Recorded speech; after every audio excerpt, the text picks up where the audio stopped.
on the road again, traveling the galaxy. We hacked an Imperial data pad. We may have not found the coordinates we're looking for, but we did find a cantina along the way. That means it's time for another round. Cantina Chronicles.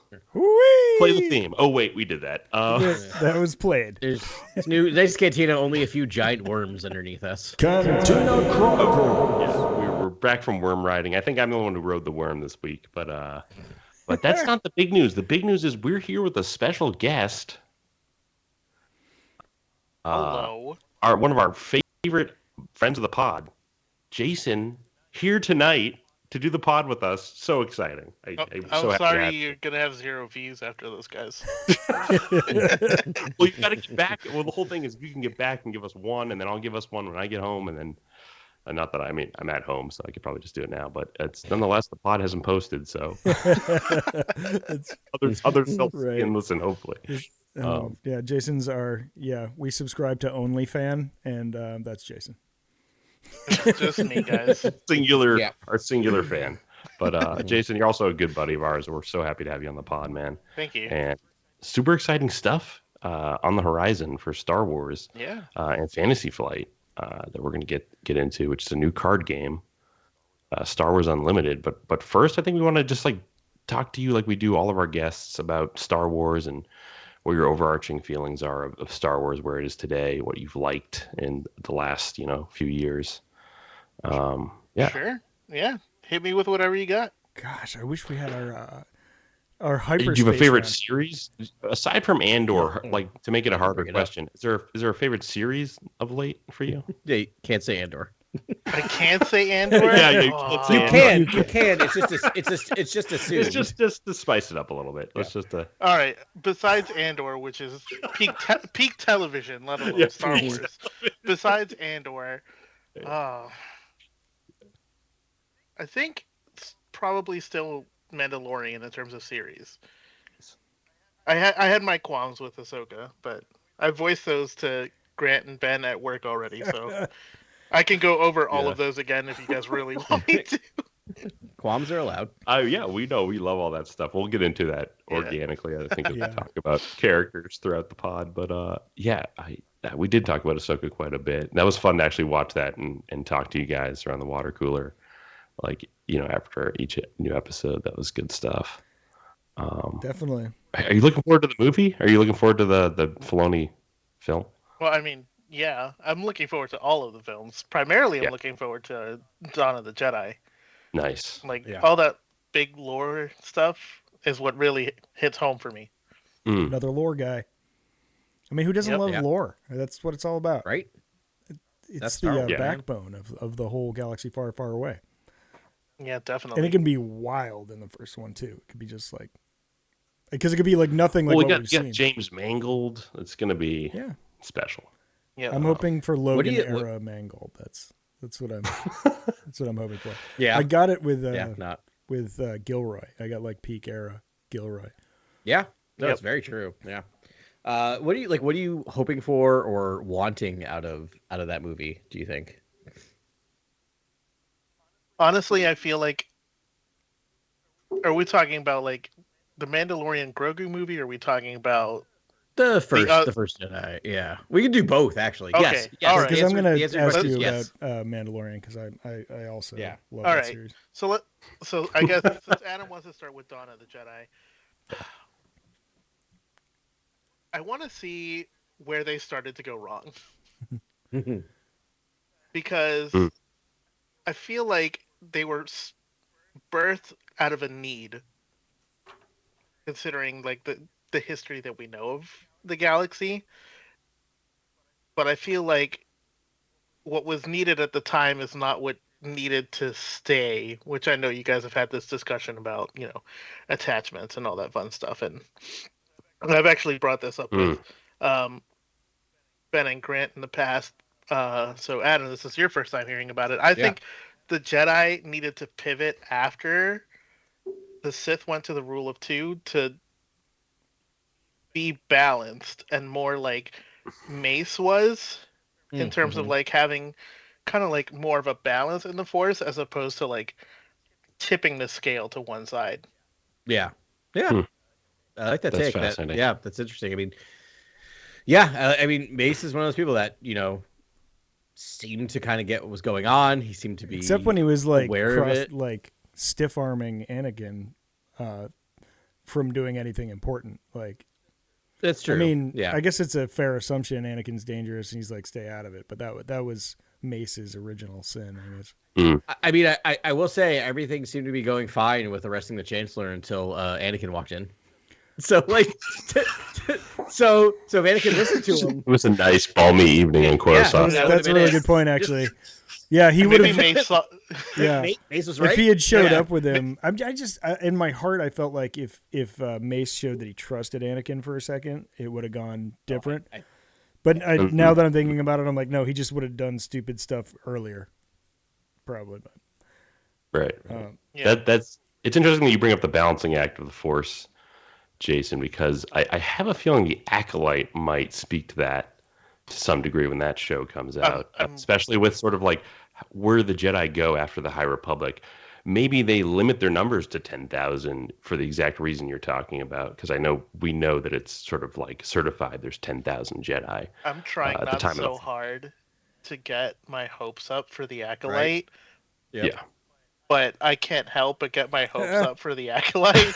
I know. Yeah. I know. But Dawn of the Jedi, I wonder what they'll speak to in that movie, given that it's going to be like the advent of the Force, the advent of the Jedi, maybe attachment, maybe the first dark side wielder. Maybe that's what that film gets into. I don't know. But we know the schism and sort of like where the Jedi truly go wrong and where the Sith are birthed. That happens like a bit later in the timeline. I think it's recorded, but it's interesting to see how that balances out, and if it's just number of Force wielders or influence in the galaxy, and what actually pertains to being out of balance.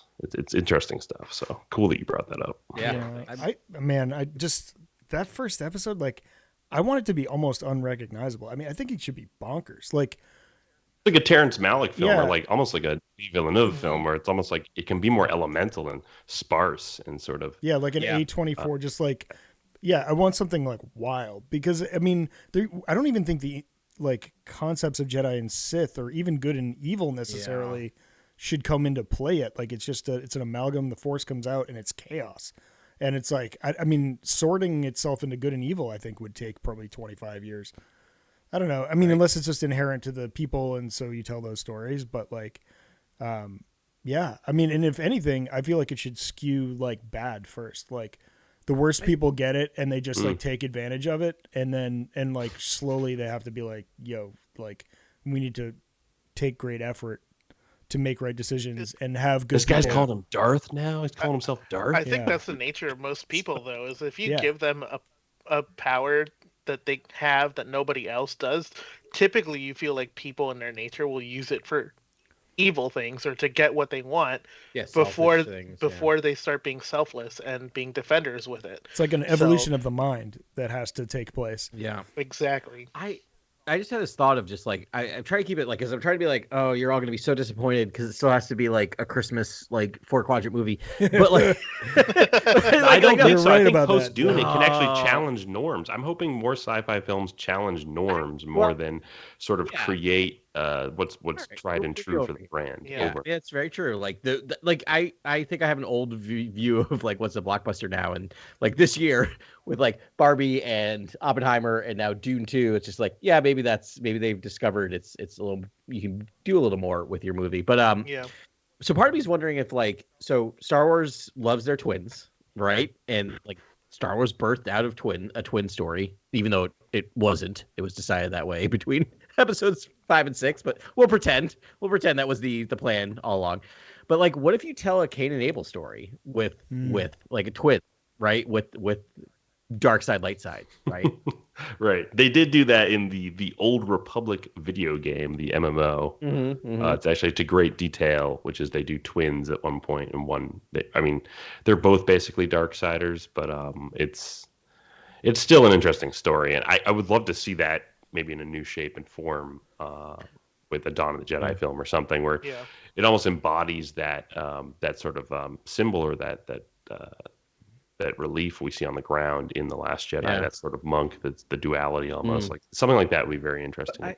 I like the idea of starting dark, right? Like, what if they're both drifting to the dark and it's a redemption story, like right, like this one of For them one, yeah. is redeemed. It brings himself back from the dark to discover the light. Like, well, I love the idea of discovering the light instead of it being the natural Yeah. order of things. I mean, Yeah. it'd almost be weirder if everyone went to the light and then they realized like something was wrong. Like, I hope they don't go that Yeah. direction, just because it's boring. it is kind of boring. and- Yeah. yeah. I don't know. Yeah, there's a lot more license there. It should be pretty badass to see. I want to know what nerds are working with Mangold. Like, is he using the like handed to him stock nerds, which is like the Storyboard Group and I guess new chief creative officer Dave Filoni, or does he have a bespoke nerd? Bespoke. You know, nerd. like a friend that was like, or was Yeah. is this guy know like about Zeltrons? Like, does Mangold like know what's up? Does he say Zeltronians. AT-AT or AT-AT? Yeah. I'm You know what Yeah. I mean? Like, I don't know. Is he reading the High Republic right now? Like, I don't know. right? He says he's in on Star Wars. How deep in And he is could that? be. I mean, right? He's of awful. a I certain feel like- age. Like, yeah.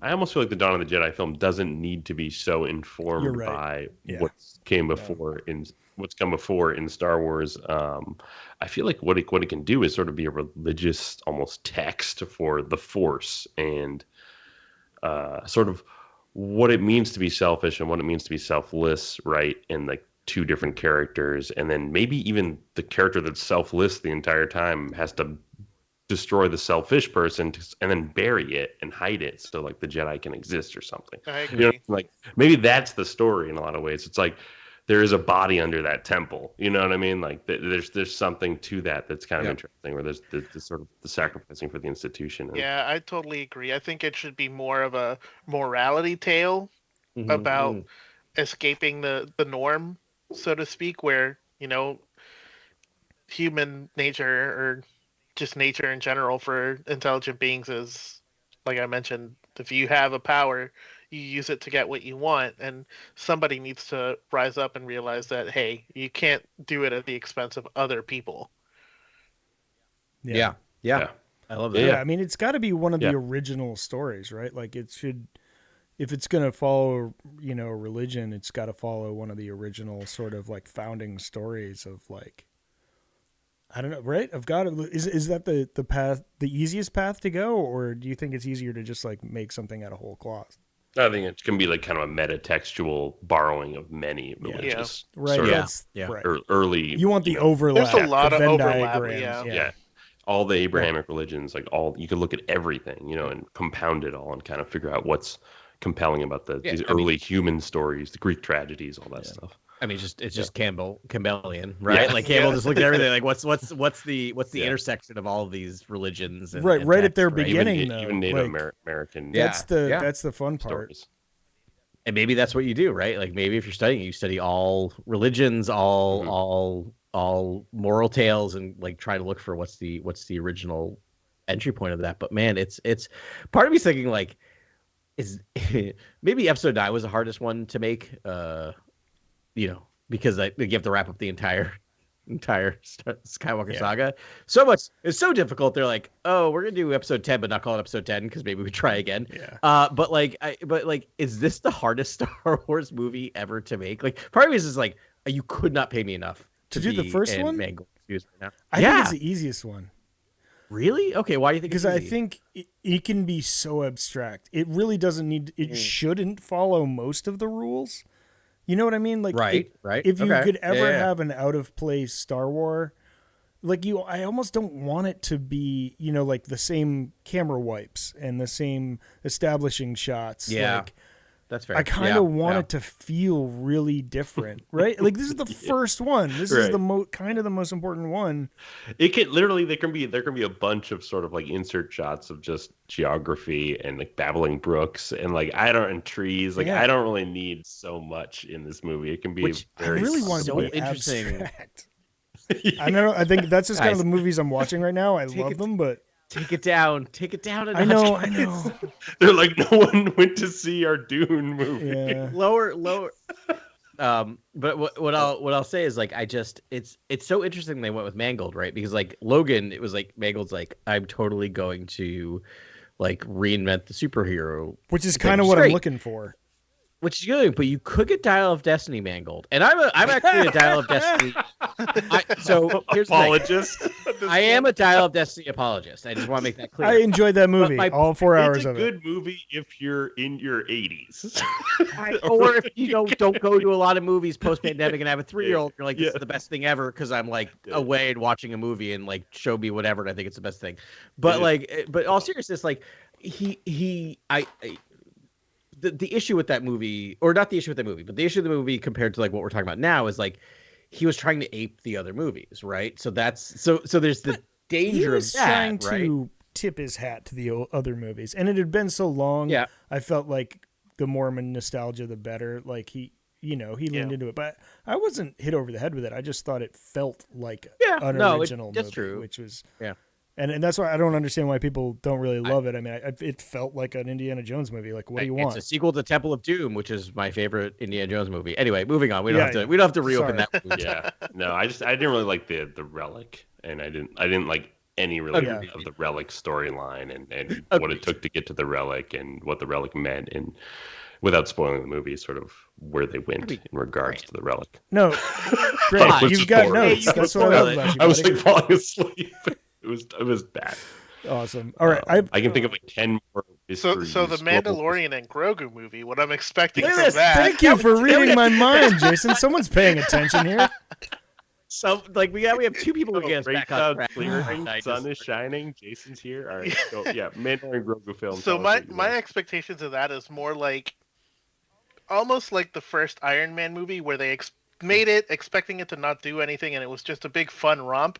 I expect a 3-act Mando Grogu just having fun movie for that, because we know we're getting season 4 at some point, and we know eventually we're gonna get the culmination of everything in the Mandoverse. So why not have a fun movie just to bring people to the theater and have fun? Enjoy the Mandalorian and Grogu experience? Exactly. Give me spectacle. I love that. Jason, I'm 100% there with you. Like that's kind of what I want. It's just a standalone story, fun 90-minute to 2-hour adventure story, like just especially because it's the first one coming back, right? That seems like it's gonna be the first one back. Like just remind us what a Star War is, right? Like just yeah, and hearing the Mandalorian death whistle when he just flies by in the N1 just in the theater, like hearing that after taking out like 3 pirates, like it's gonna be so exciting. Yeah. What I'm worried about with that, not that it's worried, is like, so this is gonna be a 90s reference for our 90s kids. Like I remember seeing the X-Files, and I think it was between season 4 and 5 they did the X-Files movie, and I remember going to see that movie, which was like, I really like, this is giant, it's big budget. They said the S word, like they could swear. Right. That was a big thing in the 80s and 90s. I know, it was like whatever. And I remember watching that going, this is amazing. And then like season 5 started, and I'm like expecting like a continuation of this thing. I'm like, oh, their budget dropped. like just being disappointed.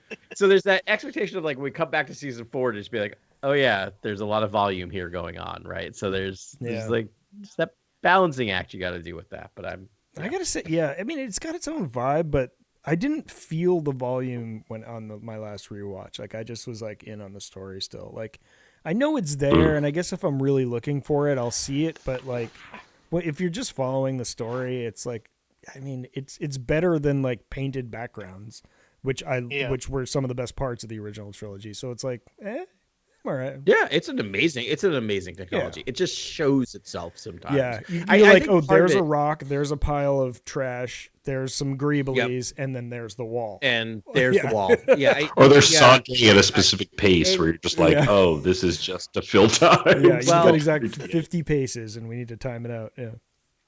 I also feel like part of it is because we're nerds and we follow the production of it. We're aware of it, so we're looking for it. Like when you talk to people about like Moff Tarkin Grand Moff Tarkin in Rogue One. General at some point. Most people, right? I'm like, I know. I kept giving him promotions because I'm like, where was he in rank? He was we saw him in the Clone Wars too, but I think he was higher than General. Prison warden, Dark, or whatever he was. Right. But when you watch that movie, like I look for the seams, and same thing with like Leia in Episode 9. But I think like most people who aren't paying attention to that are like, not gonna notice the seams. So I'm like, is that a them problem or a me problem? And when I ask that question, when I have to ask that question, I'm always like, it's a me problem. If I have to ask that question, it's a me problem. Here's a real technical question: has anyone bought the physical Blu-ray 4K Mando, like Star Wars series? No. So Nope. I next time I go to my giant big box store, which I will not name, I keep meaning to buy those. And I'm wondering when I throw those in, because like, when you're streaming, you're getting like kind of 4K, but not quite because of streaming capabilities. And I'm hesitant to buy those and throw those up on my giant 4K television because I'm really nervous Gonna that I'm ruin gonna it? really see the Now seams you when I look at have it. to do it, Adam, because now I'm curious. All right. I've never for a millisecond thought to buy like 4K Mm. versions of this I because I'm like, I'm paying $7 a month. That's what I'm gonna get, and I'm like, but now that you're However, saying it, like it yeah. could be ridiculously good. I am gonna buy them, but I just mean to. I am starting to go back to physical media because of like things like Willow or anything else taught me. Not that Willow was great, but like things I was the one person who enjoyed I love Willow. I actually Willow. really enjoyed it. I liked it too, but like again, my point is that like things disappear and It's you like these don't kids owe are it any speaking very right. colloquially Yeah. and modern way. It's like this A is reminder, like if you buy movies on any of these services, they can still take them away from you. Like if you buy movies Right? on Yeah. Amazon Yeah. or We don't they own can't anything. be like, sorry, we don't have the user agreement anymore. So like I am trying to get back to physical media for like the things that are really important to me. And Star just as Wars they is stopped great. selling physical media Yeah. What's that? everywhere. Just as they've stopped selling physical Well, media, like some big box major. stores you can still get Yeah. them at. I bet they're It's out true. there. It's I true. hear rumors. Okay. Yeah. We brought Jason here for the I know. thinly veiled excuse for him to explain this new game that came out. And we don't talk a lot about tabletop Star Wars games, and we should. And I'm excited about this one. Yeah, we got Outer Rim in the background there of Adam, which we've. We'll eventually all get together and play them Yeah, it again. was so fun. Super But fun. Jason, tell us about this game, please. Sure. So, Fantasy Flight Games is the publisher for the game. They actually made Outer Rim, that's back there behind Adam. Nice. They have a lot of actual Star Wars IP. Empire versus Rebellion. Scrolling through their list here. Rebellion itself. Imperial Assault. Their most recent one before Unlimited is the Star Wars deck building game, which is also pretty highly rated.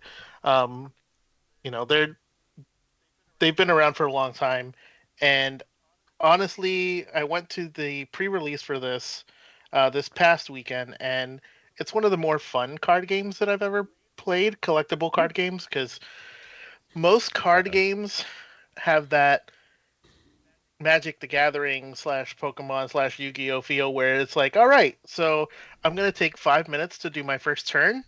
I'm gonna go grab a water and a snack, come back, and then you take your turn after that. And Mm-hmm. this game is you start with a leader, you start with a base, and you start with two resources, and from that point it's I go, you go, I go, you go until everything is exhausted. You draw back up, and then you restart until you destroy the opponent's base. It's a lot more fast paced, very strategic because you have to manage ground units and space units. It's a lot of fun. That's so cool. And you can upgrade these units too. Like if there's a ground unit, you throw down Leia and you want to upgrade her to be a badass, she can basically survive longer and take more people out, right? Yeah, there are That's so cool. like a limited number of upgrades right now, but um, you can eventually also like activate your leader. So like as an example, for anyone who happens to be on YouTube here, this is one of the cool hyperspace leaders. This is Sabine. It's Oh, backwards. no, it's Nice. perfect. No, Weird. it's Dude, it's coming high after us. res. Perfect. Yeah, it's Yeah. great. Yeah. It's great. It's good stuff So right there. this is Much better than stuff we this is made. a hyperspace card, so it's like actually borderless. So you see like the hyperspace effect around it. So this Mm-hmm. is one of the cool art features. Okay. And then you play with Sorry, them it in cost me this so much position money. for the majority of the game. And then when you reach their epic action, once you have enough resources, you can flip them, Okay. and they become a unit that you can go to town against your opponent with. And Nice. the health Yeah, on the so right is the blue. Or I Yeah. guess like, and then yeah, the it's Yep. attack fives, is on the blues left. on the Okay. Correct. Yeah. left. Okay, cool. It's definitely I can see the connection with Outer Rim. Yeah. Right. It's not identical, but in terms of like just something about it, I'm just like, oh yeah, Mm. this is totally the same company Mm. that created that. And as a person who again kid of the 90s, we did not, our nerdom was not where I grew up, was not, this is pre-internet, was not D&D, it was Magic the Gathering, and I spent so much of my money working at a record store.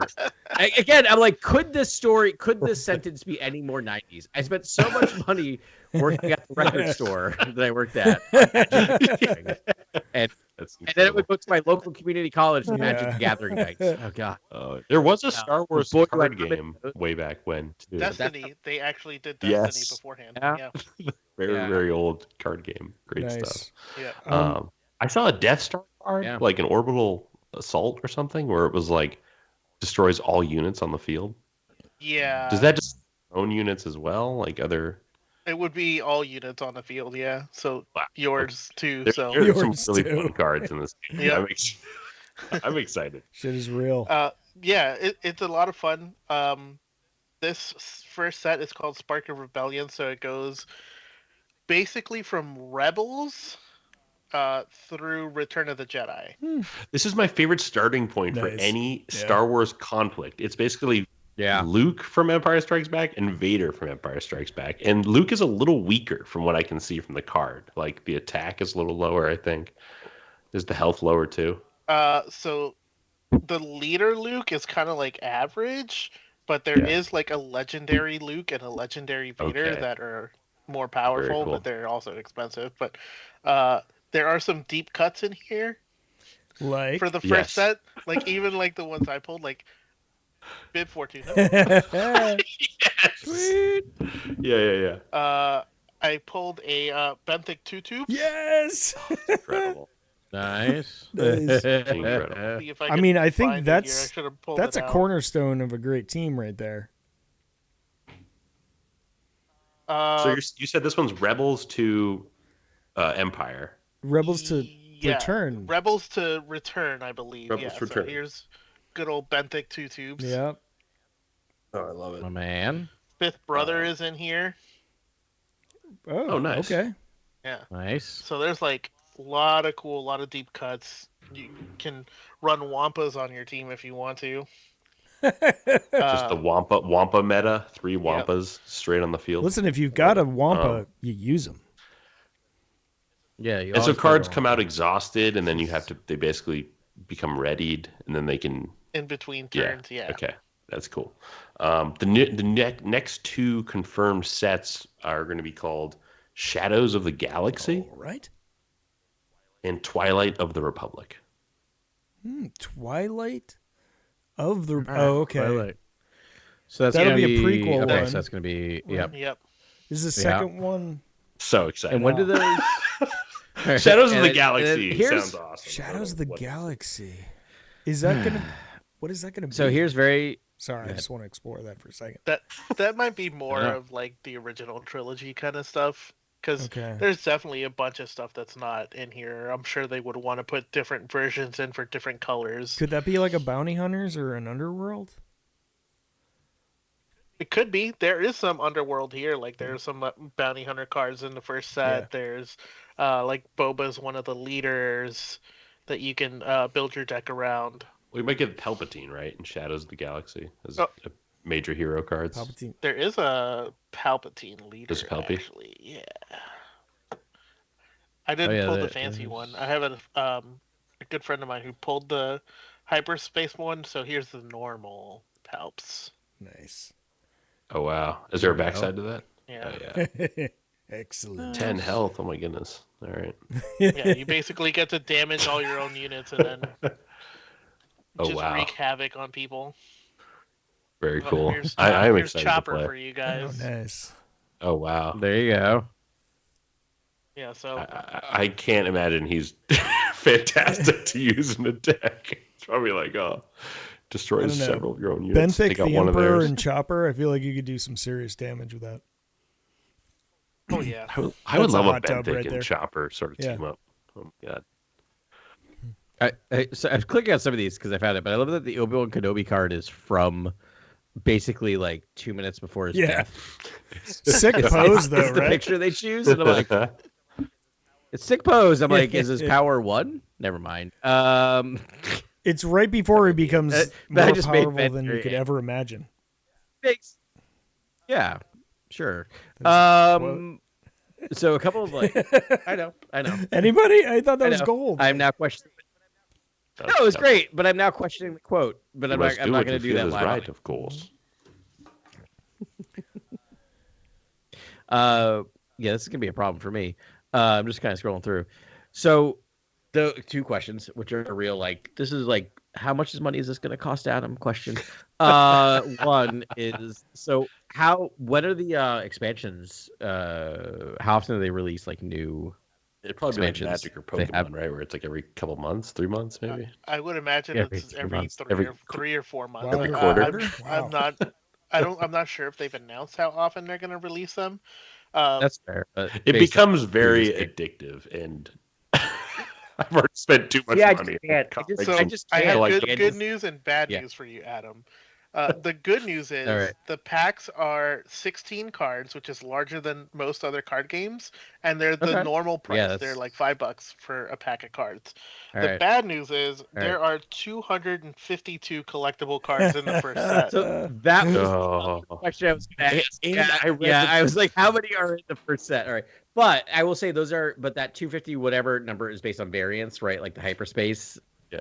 Or Wait, is that is there number of anything characters? more rare than the hyperspace cards? There's like these chase Yes, cards, right? they're- They're like 1 in every 12 boxes or Yes, something. God. Oh my they're called God. they're showcase cards, and they're just for the leaders. Flashbacks then.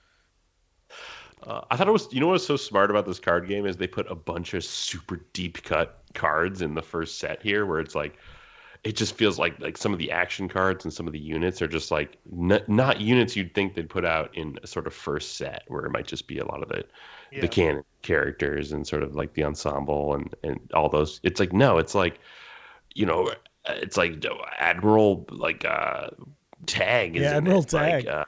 Admiral Children's is in it. I was like, who's this guy? I was like, who are these people? Like, and then like, there's crazy ships in this first set. And I was like, okay, this is just a great thing to collect, because then it's like your own personal data bank, basically. Yeah, You're walking around. You It's can get awesome.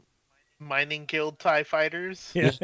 which was I was surprised. There's like really there's like an interesting. ad hoc spaceship or something like that, Starfighter or something, where it's Yep. like a custom Starfighter, and it's like this ship doesn't even exist in the galaxy. So there's Wow. also what feels like custom art and custom like new concepts sort of explored in the card game too, which is, it's very enticing. Like, I will be collecting these for at least these first 3 sets. Who knows if I'll stick around? We'll see what. Yeah, we'll you see got to what play it a happens. few times, see how it Yeah. goes. No, it already looks Yeah. fun. I watched the demo of how it was done, and I was like, this already looks great. Putting your base and your hero down right away and just establishing kind of the theme of your deck is something interesting to me, that's because I fun. really can't stand Yeah. the card games where you just have a mystery deck and there's really no feel to what you're playing until you start playing the cards, and it's like, oh, that's what this deck is. It's revealed to be this sort of element deck or something, and then Yeah. I like this game because it's like, here's my base and here's my hero. You can kind of maybe guess what cards I might have in here, but based on the themes I'm going for. But who knows? I could, you could theoretically stack Imperial cards in a Rebel deck, right? Or like Yeah. you go Rebel hero. Yeah, because the cool thing about this is you could technically play any card in any deck. There's just an aspect penalty. So, like, if the card doesn't share an aspect with either your leader or your base, you just have to pay an extra 2 resources for each aspect that doesn't match. Oh, that's actually cool. So it makes you stick with your theme a little bit. Yeah, makes you stick with your theme a I little like bit, that. but if you I like that find a lot. something that's like That's right neat. up your alley that is just a little more expensive for you to play, you can still do it. It's worth the penalty. That just reminds me of Ben's complaint about Battlefront, right? Like, this seems right up your alley. Ben is like, It's all things you're like- rewarded for sticking Yeah. in theme or in. Yep.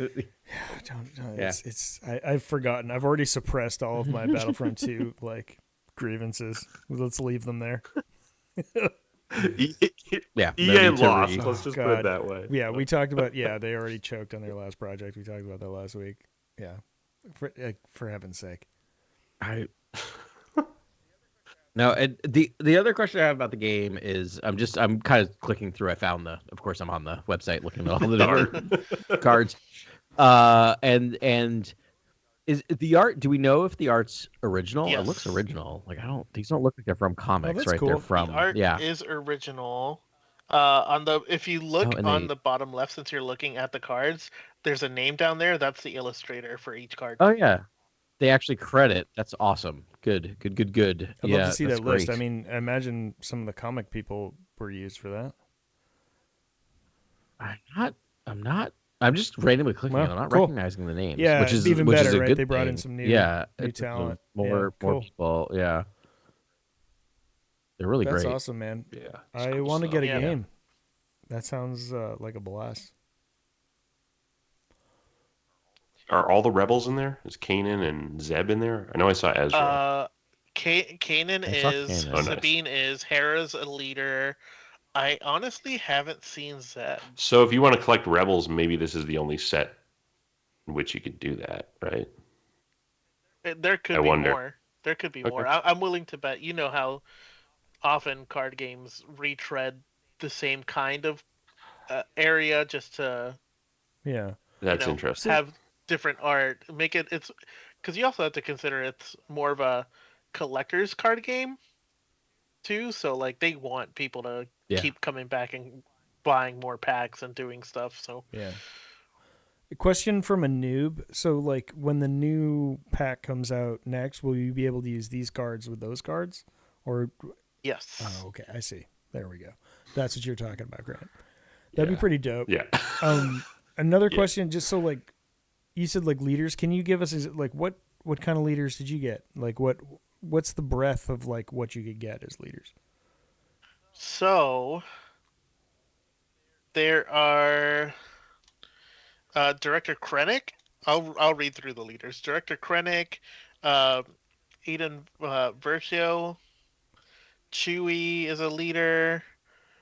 Kiru Imwe, Luke, of course, Palpatine, Grand Moff Tarkin, Hera, Leia, Vader, Grand Inquisitor, IG-88, Cassian Andor, Sabine Wren, Boba Fett, Grand Admiral Thrawn, Han Solo, and Jyn Erso are all of the first leaders. G88 is a leader. I don't know if I'd follow an nice. IG-88. It's just like a chaos storm of bullets or pew-pews. Oh, I'm gonna read that card. I bet that card does something crazy. That's rad, man. That's rad. Oh, I found Zeb, by the way. Cool. Zeb is Nice. in there. I'm definitely going to collect all the rebels. And So it looks like, they have all the rebels. So Yeah. there's a Kanan card too. Did you guys just say this? Wow. Yep. Mm-hmm. Wow. Yep. Rad, man. I can't wait. I'm excited. It comes out tomorrow, Friday. Uh-oh. So March 8th. Yeah, it's out March 8th. In local game stores. I don't know if they're going to put it in major stores or not. I'd imagine they would at some point, but I'll let you know tomorrow because tomorrow is a stay-at-home day for my daughter, which means we're going to a big box store to do some shopping. Because, boy, at 9 a.m. does that kill some time? So I'll wander by the card. The card. I know exactly where the card section is. I'll wander by and let you know if there's any research, and maybe I'll buy a box. Yeah. Yep. And the starter set is pretty nice, right? It comes with 2 decks. Oh yeah, so with a friend. They're doing 2-player starter sets, so it comes with a Vader and a Luke deck. Already pre-assembled, which is really nice. That way you don't have to find a friend and convince them to play. You can be like, here, take this deck and just try have the deck. And it gives you two play mats that connect, basically. Yep. Yeah, that's cool. So starter set's a good place to begin. Right. Speaking of begin, we should probably begin our coverage Bad Batch. Episode 5, The Return.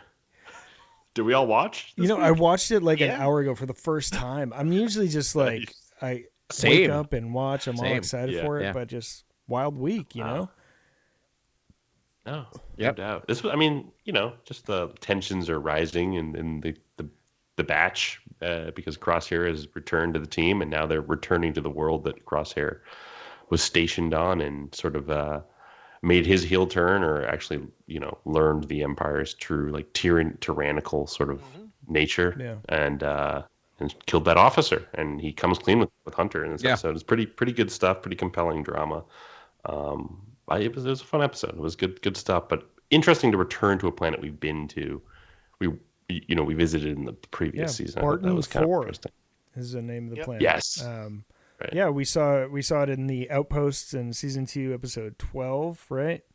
We can see him like with the helmet of Commander Mayday, and Hex and Right, Beach. that's right. There was a nice little nod back to that episode where he puts the helmets up to respect it in the same way that Commander Mayday did back in that other episode. Great callbacks. I was really pleased that they like played out this sort of like, at least for a full episode, of Crosshair sort of winning the respect of the rest of the batch. I mean, I love Wrecker. He's just such a softie. He's like, I kept your stuff. Yeah. Like, I loved that. Yeah. It's also like, it's not like winning the respect. It's Of really just Hunter. winning the respect Yeah. of Hunter. That's it. Because like Wrecker's just like, I'm Omega in. trust her. Yeah, and Trust he's him. like, I kept Like, your that stuff was because I always hoped you'd come yeah. back Yeah. anyways. Here you go. Like, yeah, Wrecker's, I Yeah. love that he's such a softie. That's pretty great. But yeah, they played it out, and they had to dramatize it, and it's like, you're not part of the group until you save someone's life. Okay, you're in. That was 5 minutes. Yeah. Jason, what'd you think about this app? I honestly enjoyed it. It feels to me, and I guess I have this issue with just animation in general, when there's like 30-minute episodes, it felt like everything just fell into place a little too perfectly. Okay. Yeah. Yeah. Speaking of falling into place perfectly, Ben, what did you think of the violins? The like somber violins playing at the end. The score in this episode, Because you were was- really going after the score last episode. I know, was I feel like was this is gonna be a episode was season. Actually, I thought the violins were playing on the Can I heartstrings. tell you- quite literally. This is going to be a season of trying to convince Ben that The music is the good, music Ben. is Trying good, not yeah, to Ben. let people know my real feelings about this stuff. No, I honestly, and this is a knock against me, not the Kiner team. I didn't hear a note of music. I can recall a single note of music for you for what happened in that episode. I was following the Yeah. like, Oh, that was so sad in this episode. yeah, It was all like the tributary, the tributes to the Mayday and all that stuff. It was just the sad violins playing again at the end. I'm with you, Ben. Turn the volume up on. I'd have to music a turn it little up bit. on everything I don't- because I they don't mix hear it so much at low. all. And it's like give the guy a Yeah. chance. They don't let him like really articulate. I mean, I think there's a reason I don't remember a single note of music. It's because it's like dying in my sleep. I don't feel it. I just like give me something to think about. Come on. You will feel. Watch this episode. I think again. I'm just so Oh, happy okay. Ben's negative about something. Yeah, Ben, you've never been negative about anything ever. I've been feeling some kind of way true. this week. I apologize. Well, the end of the episode, the violins are really just in full crescendo at the end. I beg you to go as they back. should be. It's an emotional part. But like, tell I me a guess you could say story. they're tugging the heartstrings. Ah, this They guy. really are. They are.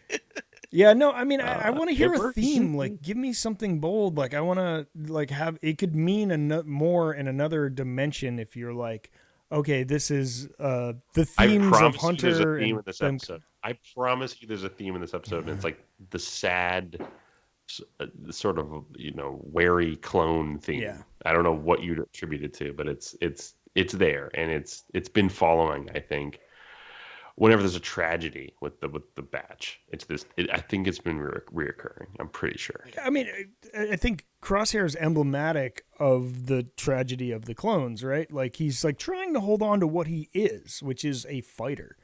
And he's like, he even so much Good soldier. Yeah, a good soldier, right? Like even to cross teams and stick with the Empire because he's like, that's what I am. I'm a soldier, And then, obviously that's crumbling away beneath his feet. He can't, he's not a marksman anymore.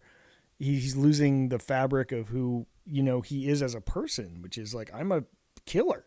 that's what I do. I think that's the real reason why he left the Bad Batch was because he just couldn't be who he is, which is just he's a killer. Like that's the only thing he's been programmed for his whole life. I did like that he fell right back into lockstep with the Batch in this episode, and Hunter's like ice worm within 100 meters and whatever, and then he just spins around, starts like just firing his sniper rifle. I was just like, this is what you want. You want Hunter to kind of go over comms and talk to Tech or Crosshair and sort of strategically plan out an attack. That's kind of like what's fun about the Bad Batch. But when Crosshair's missing and now Tech's gone, it's like you need either Tech or Crosshair in the mix because Hunter is a sort of tactician, and who's he going to relay tactics to if you don't have a Crosshair or a Tech, essentially? I agree, and it's weird to me. I mean, we'll talk. We'll see. We'll see when Tech returns. That's who the Emperor was looking at. He was like, "Yes, keep this." Yeah, it's just he'll be an evil Tech. All joking aside, it just feels like you need all four of them. I guess they're trying to do it with Echo, but like it's not quite the same. Dude, I love thing. Echo. Like you they're watch missing your mouth an element around my Echo. No, Echo. No, Echo. No, Echo's great. The breaker, the breaker. They missed out on that. I was dying for that to happen, but it did. You need a Tech there, right? Like there's just not a Tech. You have to get to the and breaker room. I mean, I feel bad. Can you hear me? Can you get to the breaker room? I was like, just say Wrecker, get to the breaker. Ricka. Just say it, please. Yeah, it's like Pack the Cat having Yad. It's like Ricka, get to the bricker. Yeah. I needed with a batch somewhere. Yeah. Breakers and Wrecker. We're all friends. So a couple of things to build off of last week. You have Crosshair. One, notice him petting Batcher. I was like, because they're buddies now. Batcher going to come with the Crosshair like action figure. Yep, which they've been through the poodoo again.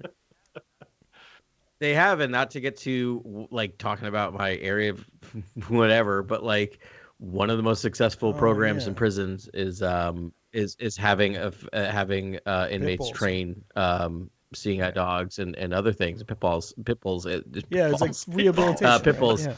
Pit bulls. Yeah, it really helps. So I like that they're doing that.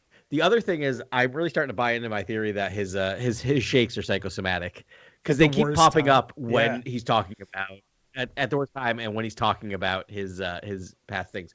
I want to build on what Jason said though, because I feel like I see where you're coming from with this idea of like it kind of resolves a little too easily because like the whole premise of this. Okay, this episode's fine. It's fine. It's good. It's whatever. But it's a bridger. It's bridging, right? It's bridging episodes. It's like we're getting to the point of the game. Yeah, I know. I was like, I said it. I'm like, oh crap, I said that, and now they're gonna. I'm gonna just one obligatory pet. Sorry. But like, here's the thing: is like it builds off of the thing we've talked about before. One of my least favorite conceits, which is like if two people just talk, but they did like make that like out loud, which is like it's fine. Then they talk. Here's my thing. Okay, the whole thing is like talk, and then they say like three things at the end of the episode, and I'm like, if this was not a cartoon, you might have had a longer conversation. Then I thought the Empire was good. I was wrong. I did some things. We're good. And I'm like, no, you're not good. Sorry. Like, it just felt a little too, like, it was like, have you guys not watched, like, bad action movies before? Like, did you want a clone force of poets?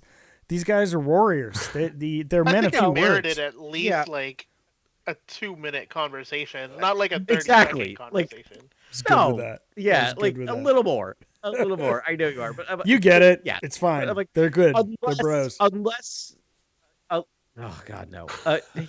They're not plos bros, but they're bros. Yeah, but even bros get in each other's faces. Yeah. From time to time, this was very much like, okay, I heard you. Cool. We're all right now.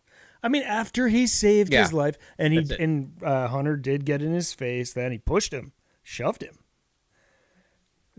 One time. Look at that. The guy who carries a hunting knife around constantly and have his face tattooed shoved a dude. Yeah. Oh no! I think the only thing that really would have enhanced the episode for me is if you saw like a sort of a flashback to him killing the officer again and talking about the betrayal and essentially a double cross. And then betrayal was the major theme, but I agree with you guys. I think they could have maybe heightened the drama around that, like his shaky hands connected to this betrayal, not betrayal, but ultimately this justice that he, perpetrated to take out that officer and escape. It's like that's what everything maybe is connected to in that moment, and they don't really zoom in on that.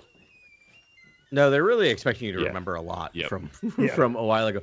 Okay, you know what? Here's like my big critique hat on. I just gotta be honest. So like they did the thing at the beginning of this episode that I kind of hate that they do in TV shows, which is like the end of the last episode was just like, I had help, and they show Crosshair there, and then this episode starts fast forwarding because Yeah, I thought they would pick it up right there too. yeah, okay, because they kind of wrote themselves into a part that's really hard to write themselves out of, right? I'm just like, that's where the drama is. The drama is like, what do they even say in a bad action movie, to Crosshair immediately after that? Because even in a bad action movie, it would be like the Rambo character or Hunter would like immediately draw his firearm and sort of take all of Crosshair's weapons away from him, like, and throw him in like sort of space containment room inside. I thought this was a nice alternate to that. I was like, okay, like they're just like, no, this is going to be a long drawn out thing,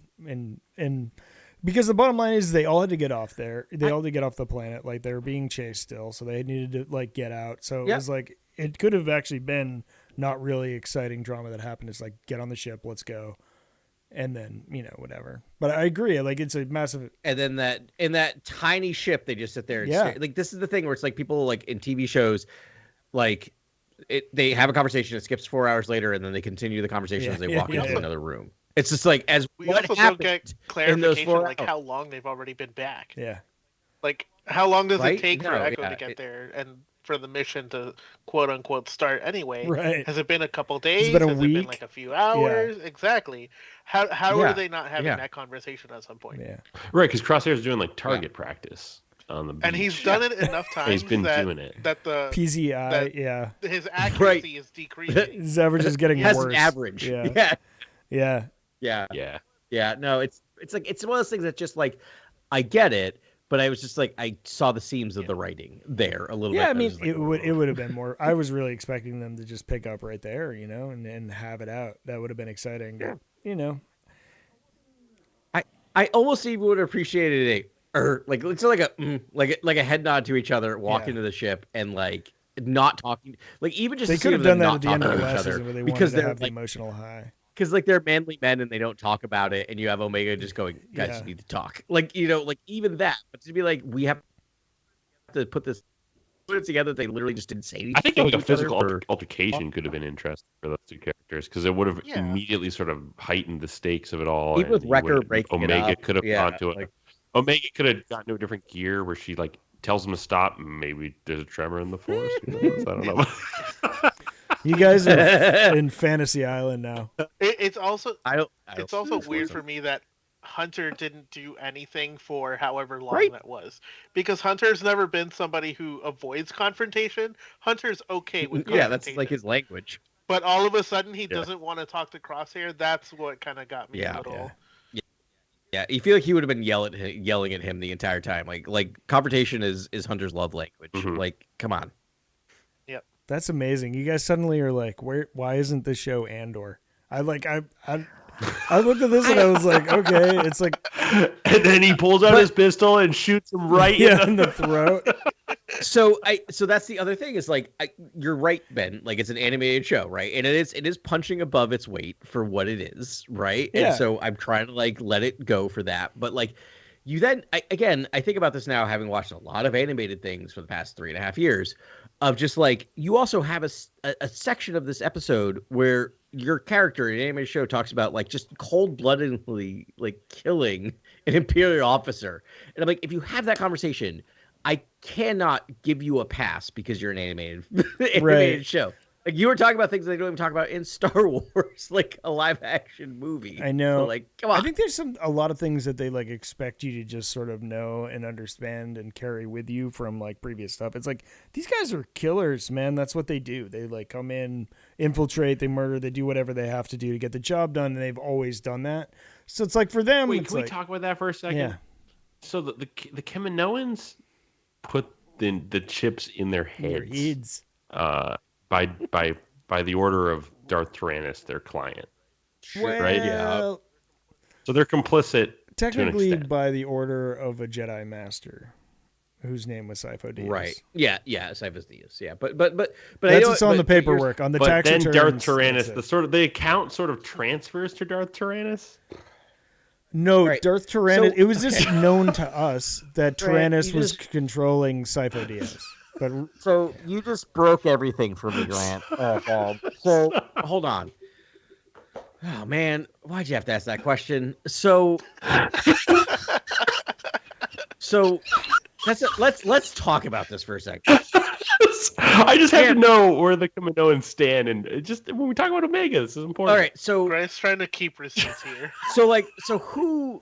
Oh man, oh I don't even know. Like I'm so broken now, I can't even ask. I don't even know how to begin asking this question. So all right, so there's a chip in their head that says basically yes. There's a number of orders. We won't have to talk about At what least order 1 through 66. 65. But 66 is there's in your chip says kill all Jedis. Okay.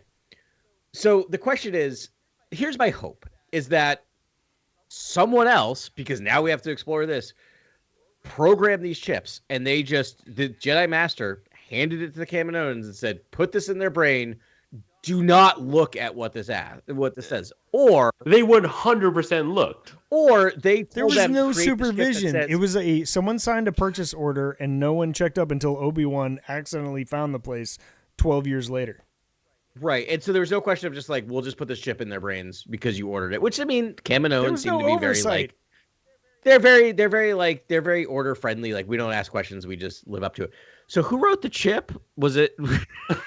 So then I guess the Geonosians. I'm just like trying here, people. No, this will be Kaminoans. content. What do you mean? This might be this. No, this might be an Right. So acolyte. the An acolyte Kaminoans were like, rewrites a I'm lot of going them. to write a chip from a Jedi that says kill all Jedi. Yes, absolutely. Okay.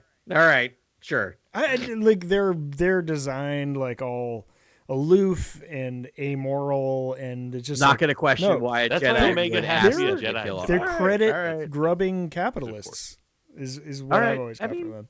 And they're like, fair yeah, enough. if that's what you want, that's Like, what you get. this- We can do that. They seem to be like this. These things we don't ask questions about funds our other research, which is Omega. We saw in the last in Plagueis, it's legends, but like borderline. And like they had a Sith master being like, I need a killing force that's force repulsive. And they're like, gosh, let's work with that. What do we got? I love this idea. This is very good. Let's build on that. I don't know if this is the right species, but this might be the right species. There was no questioning that like Kaminoans are like, let's go. You want to make clones? Let's make clones. They're in it for the science and the money. Yeah. That's it. Yep. All right. A whole Okay. species. Fair enough. You have somewhat fixed it for me. I'm not just gonna- giving you the like my head is like Fixed it never enough questioned that. I that's was like, ready to back up, and I'm not going to pick at that thread because everything will spill out suddenly.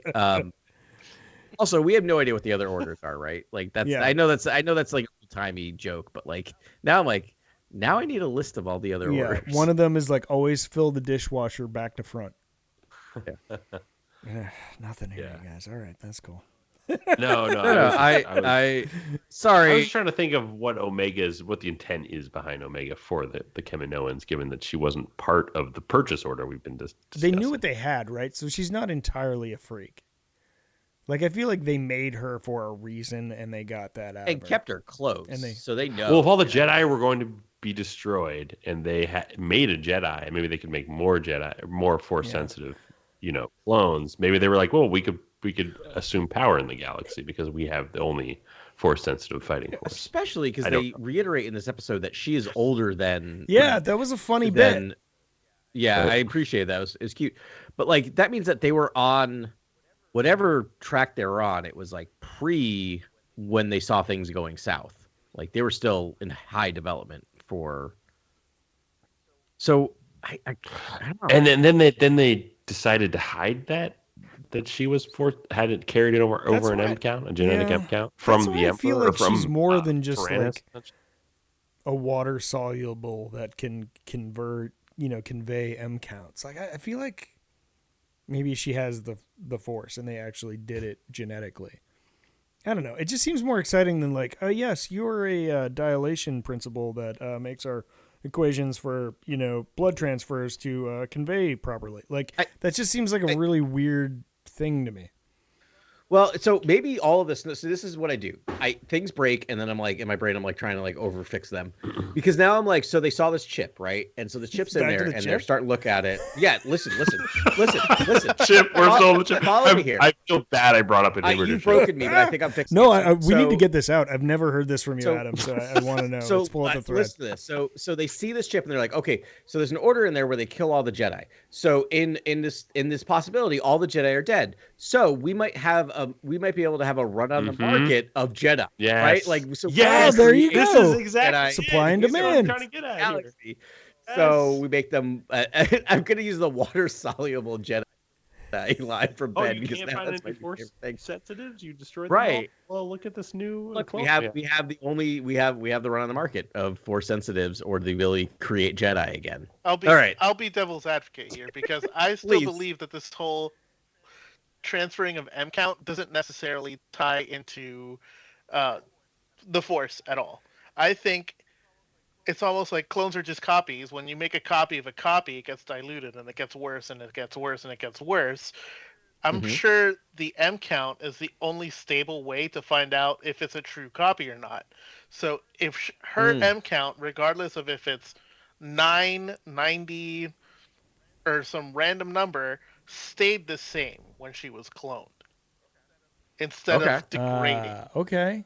Oh, That's I how like that. I So choose to because we interpret talked this. about this, Jason, the other day in like the hallway, and I was like, so we're getting into the science, and you're like, yeah, I hope we get into the science, and this is what you mean, is like, Yes. okay, Yeah, so that's the first one to demonstrate that you can make a perfect copy Exactly. of a copy. Okay, All I like that. I like And- that a lot. And that would be something that they would be extremely interested in. So basically, they would have to, at that point, reverse engineer how she was made, what process was used to make her in particular, to find out why she kept the same M count as Django. Okay. Oh. Oh I yeah, like so it. you, All right. you think Django had an inherent M count that's Well, the exact same every- level as everyone Omega, has but an all M the count. clones didn't get it. Only Omega got his M count. Exactly. Like the perfect number, because like everyone, as we see in like episode 1, right? Like everyone has an Yeah. M count, right? Like it's something you can measure. It's measurable. but some And so, people have yeah, I a like 0 that. M count though, right? I don't think anyone has a 0 M count. I mean, maybe they do. I mean, they say I don't the know. Force is in all things, so Yeah. isn't midichlorians just the manifestation of the Force in a sense? Yeah, Yeah, and even Plo Koon says there's the Force in the clone troopers and stuff like Right. that. Like the clone troopers have Right. the Force too. They're living, that's organisms. a good point. I mean, that's also talking about the Force as far as like other than Lucino, like no one's touched midichlorians, so. That's the guess one I have to go on and it's not even like real knowledge, but No, but we've also the M count phrase we've heard in the Mandalorian. there's right? like that is M now a machines and technical M count, term. and it's like a wink and a nod, but it's not like saying Yeah. midichlorians. They don't want to guess say the They word. really don't. It's, No, they're allergic they really to it. don't. They really don't.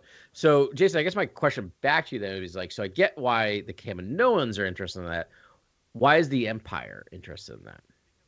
Because Palpatine wants to live forever, and if they're able So a to perfect copy of Yeah. Palpatine. exactly. Okay, got it. Okay, I like that a lot. That'd be Yeah. so that I like it. actually So- could be a funny thing where it's Well- like his son had the same M count but no force sensitivity. Because if they could start making perfect copies of things, also think about like the worst case scenario where Palpatine makes an unaltered, completely like blank slate clone of Anakin and Right, gets to yeah. raise Anakin In his image. Yeah. exactly Yeah. like him. And with all parts still Yeah. attached. Yep, and Yeah. no sentimentality towards Padme, Mhm. no sentimentality His mother. towards Luke and Leia later on down the line. Oh. No sentimentality towards anyone. It's literally just Palpatine and a perfect Anakin clone. And Hayden Christensen somewhere is getting very, He's very like, excited. let's go.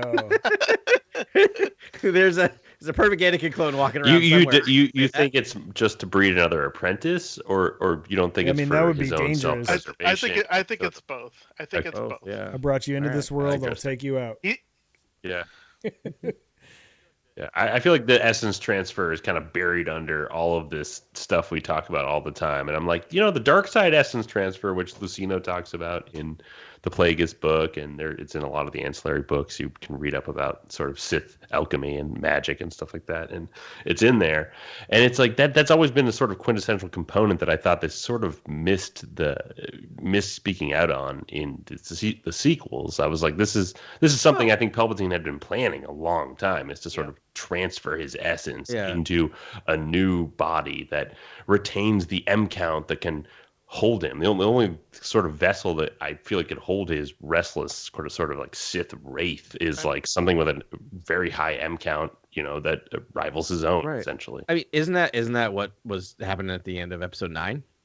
Right? The whole thing was using a transfer his essence into Rey. Again, unclear. But he said it, but it's like, no, so what what you're is saying that wait, you're saying episode 9 wasn't entirely clear with what it was trying to do. No, but it was also trying to sell you on that so late in the storytelling. It was like oh boy. But I mean, I didn't really know what that meant. It was like, does that mean that like Palpatine would be walking around in Daisy Ridley's body, or was he just like a spiritual, essence transfer? Like, I mean, if it's Palpatine, yeah. I think he would only do that if he was him, like 100% I him. think he would try to take over the body. Yeah, I don't think he'd be happy with. That's why I think that. And didn't think Palpatine could get grosser, and then I was like, yeah, that's grosser. That's why I got the F3 is either also a Snoke or a Palpatine, like strand cast that they're looking at. I have to imagine. I don't. I mean, what did you think that was, Jason? That Hemlock and Palpatine are looking at? Jeez. Honestly, I kind of lean towards Dead Jedi, but it could also be Dead Clones. Mm-hmm. Maybe that's the reason they're actually taking all the clothes to Tantus, is to get something from them. Yeah. Or there's the Asajj theory going around too. Or... It could be tech. Yeah. I mean, Tech, much like Emery, would be a great expert to have around sort of the cloning. Well, he could be in there, especially because Tech is of interest, or at least the 99s might be of interest because they are like altered clones, right? I can't stop thinking about Matt Smith. I think it's got to be Matt Smith in there. Because it's like he's looking at it like his...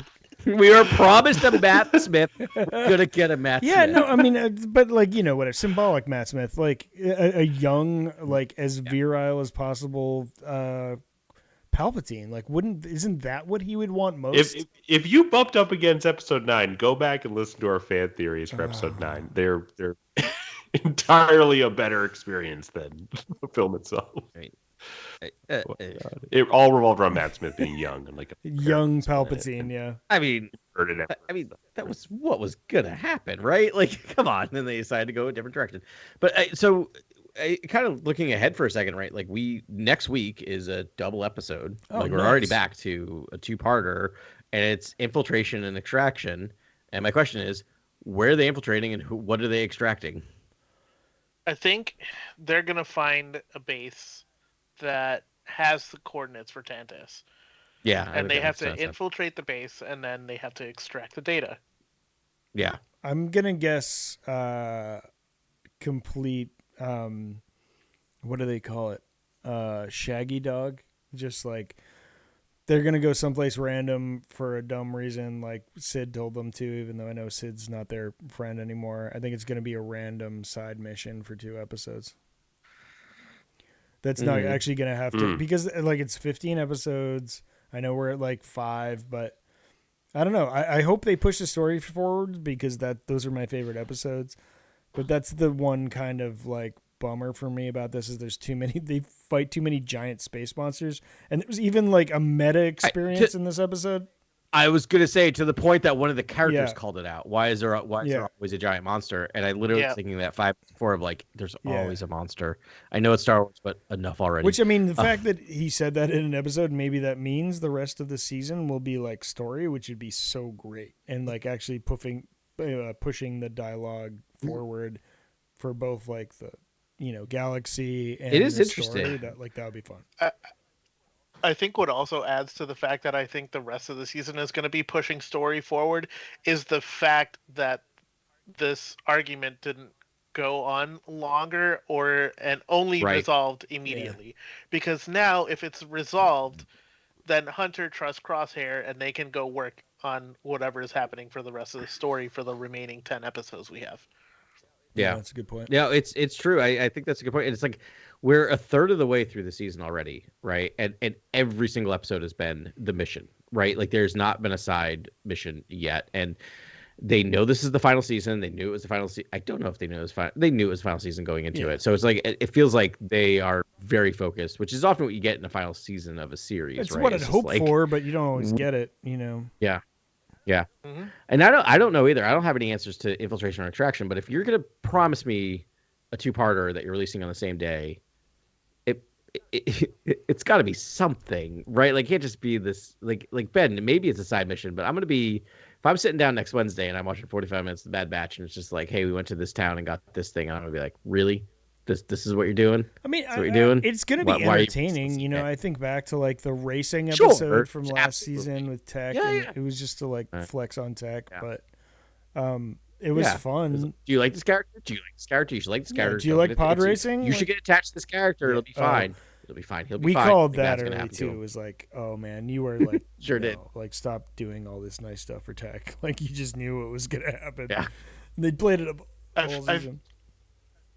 I feel like if we're getting a side story, we're going to get Echo and Rex next week. I was wondering. That's a good point. I was wondering because they have to go because they mentioned like we don't have the coordinates, but we have a lot more data. So I wonder, yeah, which is like that would be interesting if you're gonna do like the Echo and Rex story, and like how they find the coordinates of Tantus. Like that would great. be Yeah. to me Yeah. a good use of a doubleheader. Is Mhm. like tell those people those clone stories. Is yeah. Rex with like Gregor and Wolf and all them Maybe. at this point? Yeah, there was like Gregor and Fireball. I think Fireball might have died in a blaze of fire, probably. Yeah. Yeah, there was a few there, but Gregor's in play for sure. I don't know about a Wolf might have been on that trip too. So I looked up the ship that not Tech, sorry. Oh, I love that show. The ship, the Echoes. It's sort of called the Falcon Remora. looking thing. I love Yeah, that ship. it's really cool because I'd forgotten about it, but it did show up. That was like their extraction ship, and Rex and Gregor and Fireball and another clone that I'm forgetting their name was also on that. And so we've seen that ship before, but it's a cool ship. It's a great designed for stealth and infiltration. Yeah, the Remora.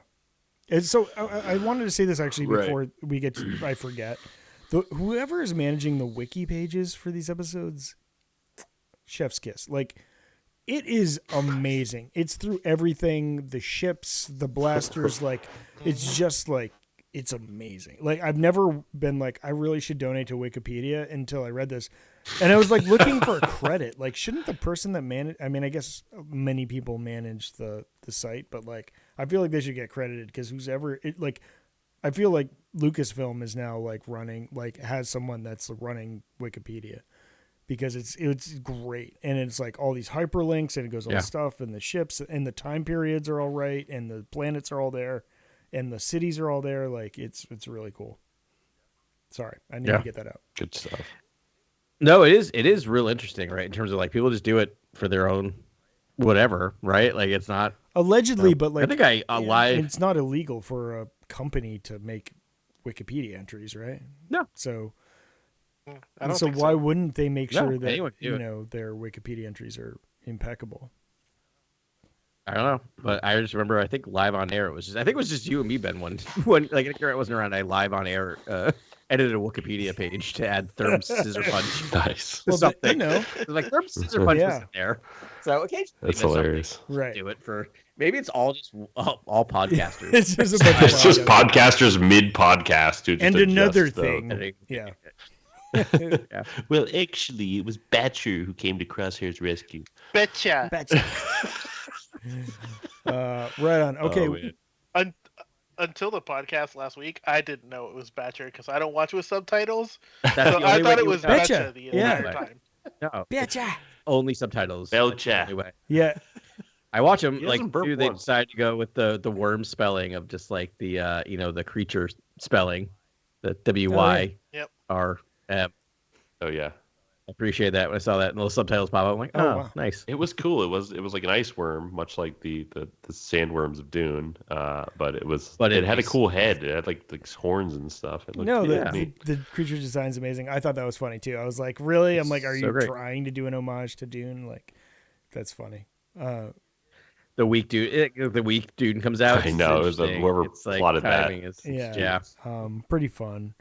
I have to say, like the animation, it's amazing. It's spellbinding. But like now that like they've committed to this, like the way that they draw human faces, it's like now the faces stick out kind of alone. Everything else, like anyone in a helmet, it's like it's better than you're there. It's like super real, and so like everything looks fantastic. But then they're like, well, but we've decided to make these animated faces, so they're gonna like this. Jenny had the comment. My wife had a comment that all of the women's boobs are like 1990s Laura Croft, is what she said. Oh no. That's amazing. That's incredible. And I'm like, okay, yeah. I'm like, you're not wrong. I'm like, wait. Oh yeah. She's like, they're like triangles, and I'm like, okay. Everything is very angular in the way and they the draw faces, things, so but yeah. I guess I'll have to look for that next episode, which sounds super creepy. I guess I'll and look listen, at I have no complaints. I think it's the best animation I've ever seen, but I'm just making a note of like, it's like they've committed to like, these are cartoons and not, digital replications. Yeah.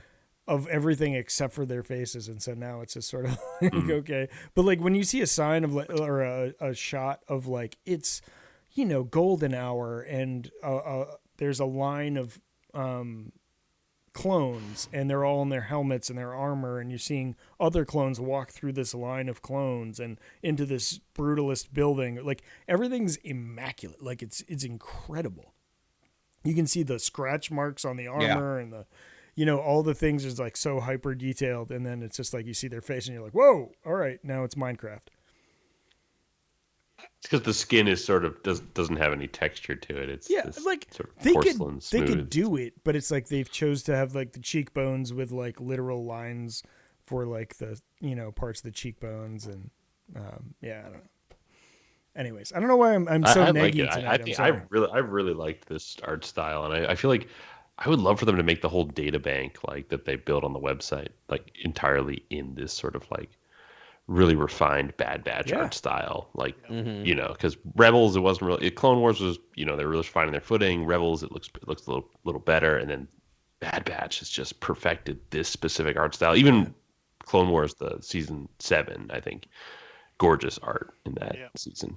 Just that sort of art. Totally. If you kind of, I think if you take that broader and just do every character in that art style, and then when they are cast live action, it's just cool to kind of see that it's because the art style is a little exaggerated that we forgive a lot of the live action castings. I think it works perfectly if you kind of make the whole galaxy in that art style, and then you have all the live action. Right. Yeah, definitely. I feel like at this point it's so good that they're just like, well, we'd be losing money if we didn't use it, and like hence we've got Tales of the Jedi, and I bet there'll be something else after that. I mean, maybe not, unless Filoni's new job is taking up all his time. I mean, he's got a team though. He could just he could delegate a Clone Wars style animation at this point. I would love just the shows we're talking about, like the in between years with Luke, like between Empire and Return or like and, after and The Mandalorian. That'd be great for animated to sort of explore, in my opinion. Yeah, it would.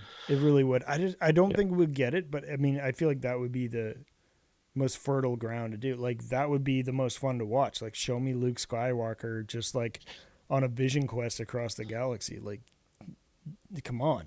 Just a few good years with R2. Just do Mando and Grogu, just Luke and R2, and just really that could be as popular as Mandalorian, right? Like it's like and heck with it, get Mark Hamill to voice Luke Skywalker. Like how hard is that? He would love to do that, and it would be great. And it would warm my heart every time I heard Mark Hamill speak. Like, let's go. Yeah, I just don't trust them to do that. It's like it's a core character, and they're like, well, we don't know what we're gonna do with comics here, and like They gotta start Yeah. making choices. And the choices should be decisions. like, let's they just gotta. make the best Yeah. Star Wars we can, and then we'll figure out the in-betweens and the connective tissue and whatever, I don't know. Again, Yeah. I'm not trying to be a negative Nancy tonight. I I'm enjoy Star this. So every- rarely do we get a negative Ben, and I'm like, I've got yeah, notes tonight for some reason. I've yes. got notes, and I feel like people need to hear them for some reason. They're also not the most controversial notes. Like, I know, okay, I love Star Wars so much. I think it's fun. I think we uncover a lot more interesting sort of content when we're at least Challenging. speaking somewhat critically on like what we liked, what we didn't like. Hopefully in equal measure, but sometimes it's good to explore everything. I just hope that after Bad Batch is done, that they do another story-driven animation. Yeah. Just yeah, because I feel like it's such a fun medium, yes, and it's appealing to younger audiences and everyone else, and you can still do the lore bombs but still have a lot of fun. And I honestly have to say, like, I didn't start watching Bad Batch until I started listening to this pod. We did Oh it. wow. Yeah, and Yay. now I'm like all caught up. And honestly, Were we wrong? the animation Were we just wrong? gets better and better. And of course Nice. not. You guys are never wrong. The lighting. That's it's incredible. now you're lying. The music is good. Ben is wrong. The music is good. The music's This is me fine. trying to come back again at a later date. The music's fun. Like let me But flatter Ben and I'll be back on. But I'm with you, Jason. Like I always have to remind myself that the animated shows are worthwhile, and there's a lot of stuff there. And it's just for some reason, I like my bias against animation sometimes. And I don't know why that is. I just kind of like forget about it. And then every season of the Bad Batch, it's just like, oh yeah, this is great. Like there's so much good stuff here. And I'm with you. I'm like, I hope this isn't like, just keep doing the animated. Like there should always be an animated show on. Jason, and, I mean, if you're not sold in the first 5 minutes when that Imperial shuttle crashes on Tantus, like if you're not sold by the animation in just that little sort of snippet, I don't know what to tell you. It's stuff. Jason, give us a. It's Sorry, just- I want to pitch for a new series, the next animated series by Disney. After you finish your comment, sorry. Honestly, I'll just jump to the question. Nice. I feel like the next animated series that they do has to be around a force sensitive character, a Jedi, and it has to be. I would honestly like to see it High Republic, because you're gonna expose more people to High Republic through animation than you will through the existing media right now. Yep. But you can tell so many cool stories in High Republic, or even Old Republic, or even something concurrent that's happening in the Mandoverse or something like that, like, or even leading up to Rey's movie from end of Right. What happens next? Give us a Ray Yeah. tail or a Finn tail or something. Yeah. Yeah. Hmm. I really wonder what the Acolyte's going to do for the Old Republic, right? Or for the for the High Republic, I should say, in terms of because I talk about this a lot with my wife, who's like loves Star Wars, but she's just like, I just dig on the shows and the movies, like that's it. Her like Ahsoka, like having I think we talked about is like having to explain to her who Ahsoka was, right? Because if you only watch the movies and the shows, you're just like. She's like, I remember she was watching previews. She's like, wait, Anakin had a Padawan? Yeah. And I'm like, oh yes. Let's talk about it. Who really enjoyed the show up until a certain point. We don't need to rehash Ahsoka. And this idea of just she knows generally about the High Republic, but I'm so fascinated to watch her just what is this? What is the High? And I don't know how much they're going to talk about the High Republic, but to be introduced to this. And so I think you're right, Jason. We need the storytelling in animation and other mediums to draw people to the High Republic, because honest, you look at the numbers, the book sales and the comics are nowhere near what the viewership is. Mm-hmm. It's a different medium, and it is such a fertile storytelling area that I think we need to introduce all Star Wars fans to. There's a lot going on, so I love that idea of a force sensitive, weirdly my 3-year-old knows more about the High Republic than my wife does because of the young Jedi. Avengers. That's cool. Yeah. No, mommy. That's a great call, Jason. I love the High Republic era. I think that would be a really fun way for other audience members to jump in. And just think of like all the cool force powers that you can show off in a time where the Jedi are at their peak. Sure. It, Yeah, I do know Yeah, that the acolyte 100%. is going to do the whole like bad guy's point of view, Jedi or the Empire essentially controlling the galaxy and putting up roadblocks to whatever the bad guys are up to. So I wonder, essentially maybe a Jedi within the Jedi ranks who kind of sees the flaws in the Jedi sort of authoritarianist sort of like approach to things. But I wonder what else you could explore there that has nothing to do with sort of whatever acolyte rising in whatever sort of like secret Sith that exists at the time. I wonder what you could do in animation that's just Jedi stories, and if it's post Nihil, if the Nihil are taken care of at that point, what do you do as a threat? I do wonder. I wouldn't mind just Master Padawan stories, like really getting into the Master and Apprentice sort of relationship in a major way with two maybe all new characters in the High Republic, and they tried to do that I think with Skier and Bell Zettifar, right? Is that Keith they, Trennis. they or Keith Keeve, Trennis, yeah, Keeve yeah. and Skier. Yeah. Skier, right? Yeah, Yeah. and Loden Greatstorm and Bell Zettifar. Bell Zettifar, right? They Zettifar, try to do a little bit, but it kind of gets cut short, or like one's knighted right away, and obviously there's the Cataclysm, all this stuff that just pushes that, you know, pushes that storyline, into Lightspeed, and they just get over with the sort of Master and Apprentice stuff quickly. I would love a show that actually just digs into that over and over and over and over and over again, and sort of shows the tutelage. Yeah. You're making me think a lot about Star Wars Visions, and most of those stories could just use be like those are canon, and they could be, and it wouldn't interrupt anything else. They're just good Star Wars stories that are being told, through a different medium. It's a giant galaxy. It should with be easy with multiple millennia of storytelling. So just like yes, they all happened. It's all true. Yeah. And the other thing is just like it also reminds me of Tales of the Jedi and what I thought and hoped we were going to get with Tales of the Jedi, and we didn't. Is like actually give me Tales of the Jedi. Give me right? some you're weird talking about the Jedi that actual- did some awesome stuff. The actual Golden Age of the Sith and Yeah, but like Sith War, just have actual like Tales of the Jedi. yeah. Well, the cartoon just like I want a. Just give me every standalone episode is just a different tale of a Jedi, right? Like, Oh, that's just, great. Yeah. Give me a show that to me. Or like Plo a Koon moral story. complexity of Jedi. right? Yeah, but maybe I don't know. But I love all this. Like, It doesn't need more to is- be more is important. better. Like it really doesn't need to be important to like an overarching story. Just like give me a cool tale of a Jedi. That's the thing, especially if you're hitting on like an important aspect of being a Jedi or showing something off about being a Jedi is like that's great. Like that Also, in and like of itself Jedi is use the worthwhile. Force in different ways. Maybe a Jedi just paints all day and uses the Force to make Right. art. Like, whatever. It can just be any sort of way that they use the Force that sort of is different or unique. Yeah. There's all that All to right, I explore. have one more deep question to ask you guys, and it might be too deep, and it's too hard for me because I can't think of an answer to it. But I'm going to ask you all because it'll be provocative or something. If you had to, so like you're making a new Star Wars and you have a Jedi in it, and you want to expand the Jedi abilities, your Jedi want your Jedi to do something new. Oh, wow. This is a big question. Right? Yeah. What's the Yeah, next like because like Force Skyping, right? Like that was a new Jedi ability, and Oh, that came God. under some Yeah. scrutiny. But like, what's your new Jedi Force ability that you do? Because it like can't be too omnipotent, right? Like it can't just be like, well, I can part the seas. I can't.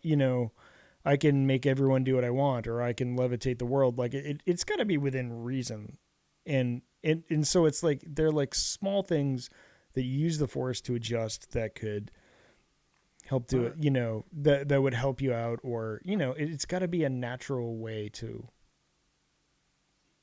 affect the environment. I to mean, do I've something. written a few things that I feel like are interesting that I would love to see employed in a movie or something like that. I almost like Force invisibility, but in the way they do it, they basically hold up their hand and essentially just affect someone's mind from a distance, and they can't see them. Okay. Much like the cloak of invisibility in like Harry Potter, if you will, or whatever. But it's almost pretty like OP, man. But okay, it's almost. you know what I mean? Like, doesn't that seem like Yeah. strong?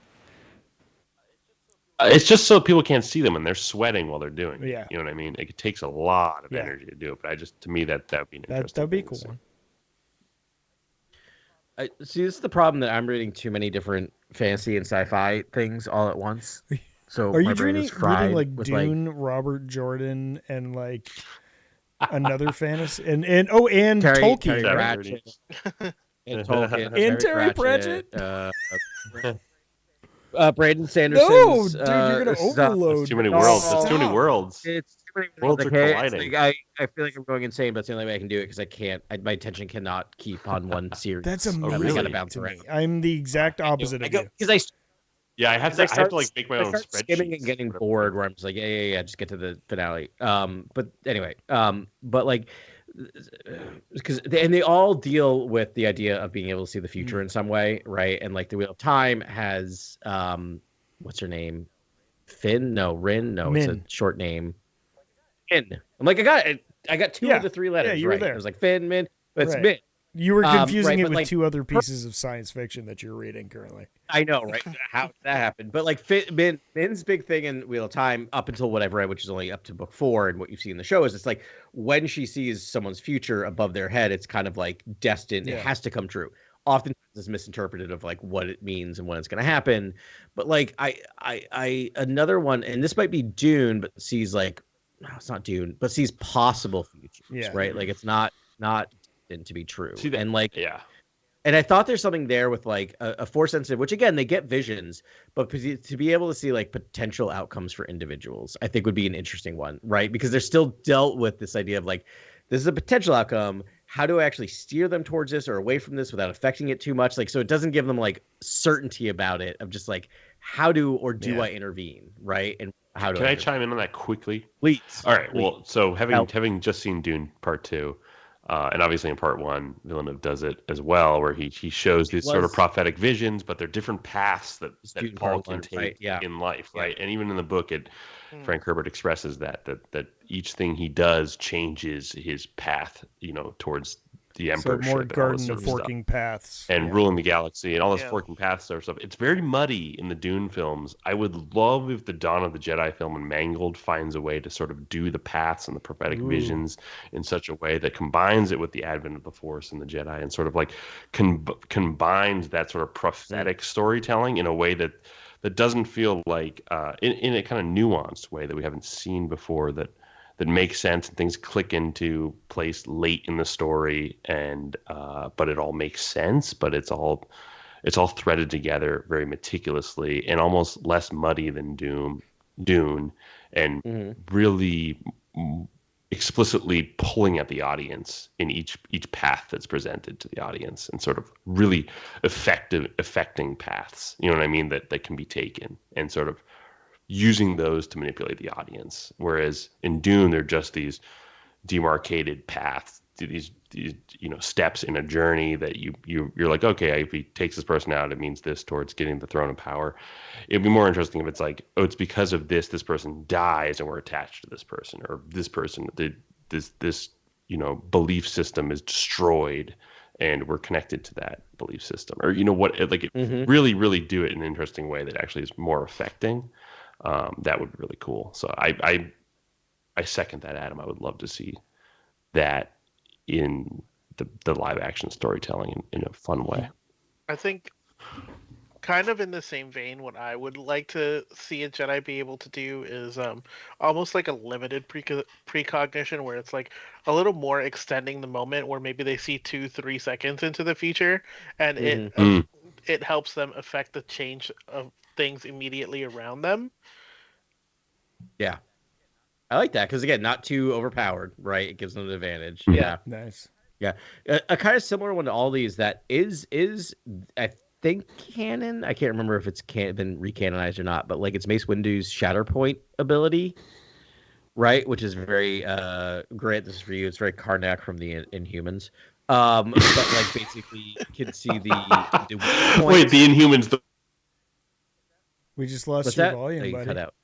Oh, you lost your Oh, vocals. you're back. Oh wait, no, you're back. Oh, Yeah. the one comic I didn't collect, so that reference. Oh, it's also collect a comic. The Karnak standalone from like 5 years ago is amazing. Okay. But like his mutant. Oh, we can't call him mutant, so we'll call him They're Inhumans. Power, Yeah. is basically being able to see the weak point of anything, right? And which is like Mace Windu in the book Shatterpoint, and I think they might have recanonized something. That's his like one Jedi specialty. Is like he can see the weak point of Oh, almost that's fun. anything and exploit it. So it's interesting to see that. I don't know if it's hard to do that. That'd be hard to do visually, Yeah. but it would be. But visually, that's I have interesting, one yeah. too. It would just be a mute all. Like everyone you can see can't hear anything. It's mute all. It's just like everything's done. Oh, that's great. I that might be the one I would want. Yeah. Yeah. It's not really useful, but it's cool. Confuse Yeah, Ray. it's just like when you just need quiet, just like mute all. Yeah. And yeah, and that's it. Well, anything else we missed this week? I want to. I feel like we got a lot of stuff out there, but there's a lot more. What didn't I ask you, Jason? What didn't we ask you this week? Or any Yeah, topics anything you you want wanna us to talk talk about. Yeah. Well, I feel like we covered most of it. I think there's a lot more Star Wars things that are still pretty prominent, like other like tabletop and card games and stuff. Mhm. I know like Shatterpoint, which you just mentioned, is also a miniatures game that is a ton of fun, objective based game. You make two squads, and yeah, it's a lot of fun for a miniature game. It's kind of fast paced. Like full game will take you maybe about hour and a half, 2 hours tops, which That's is fast. fast compared to like Warhammer or something like that. But good way to spend an afternoon.